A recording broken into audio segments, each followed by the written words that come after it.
Patay naman ang 7 miyembro umano ng Jimboy Santos Robbery Hold-up Group sa isang engkwentro sa Pampanga. Balitang hatid ni Ivan Mayrina.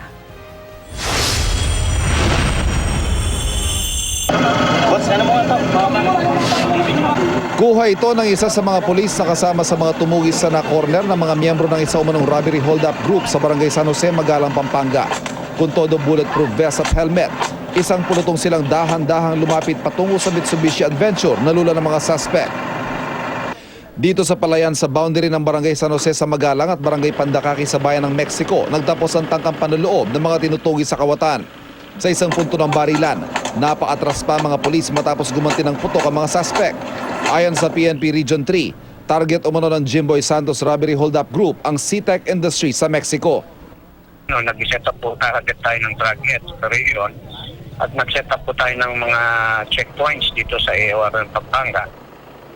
Na-corner ang adventure sa palayan kung saan 4 ang agad na napatay habang isang naitakbo sa ospital pero kalaunay pumanaw rin.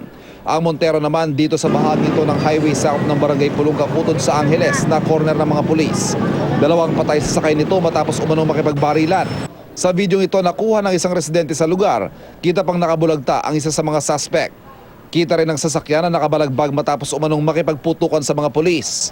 Yung pong isang pulis, binaril po yung gulong ng Montero para hindi makatakas.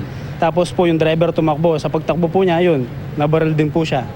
Sa 7 napatay, ang leader umanong si Jimboy Santos pa lang ang nakikilala. Kita nila na nagkaroon ng putukan, umabot pa nga ako ng 1 oras.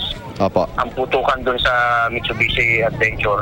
Dahil hirap na hirap po kami dahil talagang sinadsad nila doon sa gilid ng daan at nakatago sila ng maganda yung pagkakatago nila kaya talagang umabot po ng almost 1 hour bago na namin na-neutralize yung grupo. Ivan Mayrina, GMA News.